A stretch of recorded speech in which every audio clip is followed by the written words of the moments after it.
Um, I hope that the comments I'm about to make will not offend the questioner too much and some people around here. I think there is a fundamental misstatement of the issue in the question. We can no longer continue to make policy for ourselves, in our country, in our region, in our continent, on the basis of whatever support the Western world or France or the European Union can give us. It will not work. It has not worked, and it will not work. Our responsibility is to charter a path which is about how we can develop our nations ourselves. It is not right for a country like Ghana, 60 years after independence, to still have its health and education budgets being financed on the basis of the generosity and charity of European taxpayers. By now, we should be able to finance our basic needs ourselves. And if we are going to look at the next 60 years as a period of transition, a period whereby we can stand on our own feet, our perspective has not to be what the French taxpayer decides to do with whatever surpluses that they have in France. They're welcome. They're appreciated. Whatever interventions that the French taxpayer through their governments make to us are appreciated. We're not going to lick a gift horse in the mouth.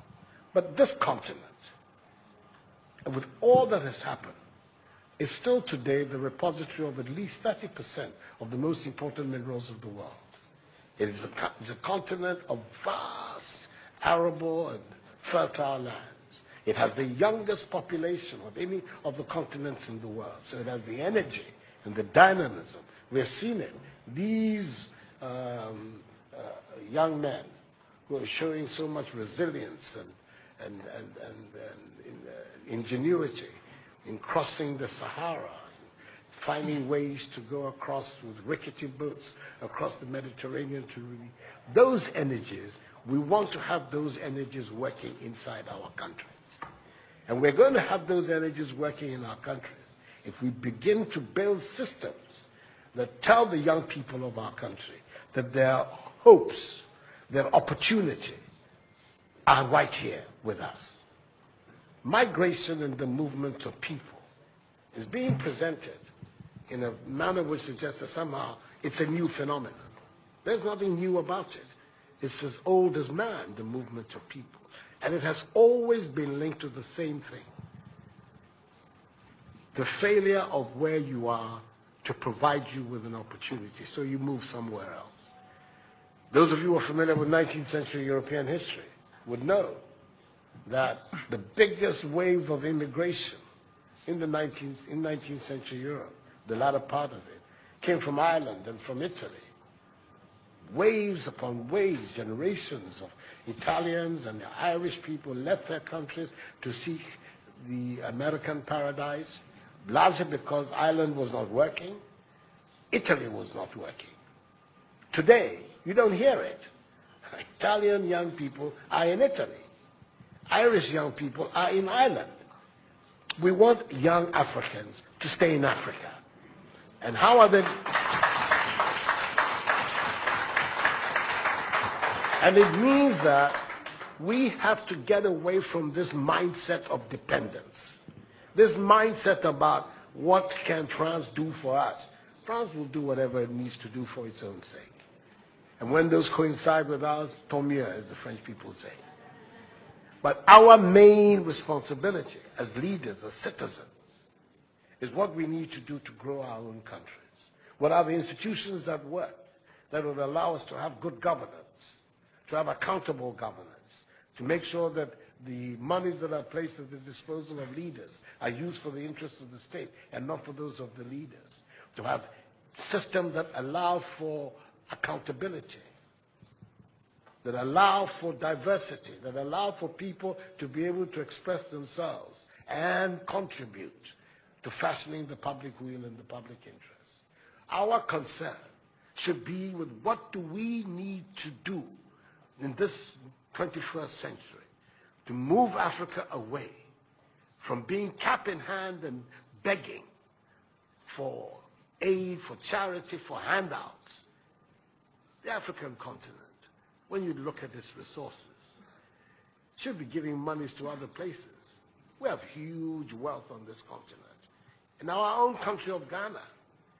And we need to have a mindset that says, we can do it. Others have done it. We can also do it. And once we have that mindset, we will see it as a liberating factor for ourselves. We keep talking about how it was that Koreans, Malaysians, Singaporeans, who got their independence at the same time as us. We're told of that at the time of Ghanaian independence, per capita Ghanaian income was higher than that of Korea. Today, Korea is part of the first world. So is Malaysia. So is Singapore. What happened? Why did they make that transition?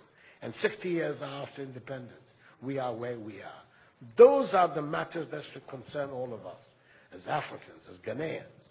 And not, when I say so with the greatest of respect to the French president, I think that the cooperation of France is something that I am, as you know, a strong friend of France. I am Francophile, so I don't have any difficulty with that.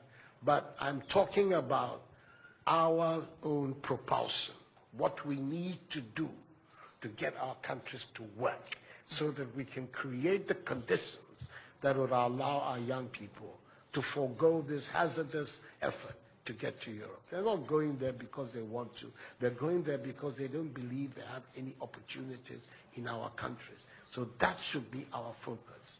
And I believe that with that if we change that mindset of dependence, that mindset which is contingent on aid and charity, we would see that in the decades ahead of us, the full flowering of the African peoples will take place. And that new African personality that was talked about at the time of our independence will become real and imminent in our time. That's what I'm saying. I hope that I'm not upsetting the questioner or even some of my friends who are here.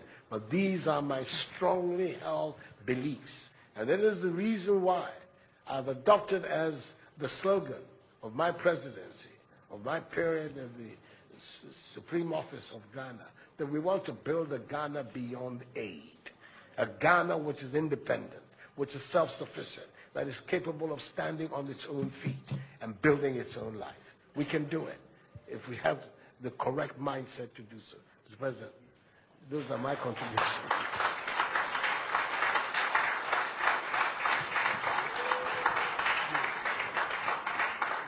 Si vous aviez besoin d'avoir la preuve qu'une nouvelle génération de leaders en Afrique croit dans une nouvelle histoire pour l'avenir et la jeunesse, vous venez de l'avoir. Pour ceux qui pensaient que ce n'était que les mots d'un président français parlant de l'Afrique. Il y a des leaders en Afrique qui veulent une nouvelle relation, qui veulent un avenir pour leur jeunesse dans leur pays, dans leur continent. Ils le veulent parce que c'est ce qu'ils veulent écrire. Donc merci pour cela. So, no. We'll be here forever. We'll be here forever. He has a lot of ideas and a lot of very positive things to say. And as you can see, I have my own things to contribute as well. So, let's bring it to an end. We're going to... Mr. Macron left Abidjan after a hectic morning, has not had anything to eat. He at least has to have that side of Ghanaian hospitality. So we're going to be able to leave it for him to go have some lunch. Thank you very much indeed. You signed this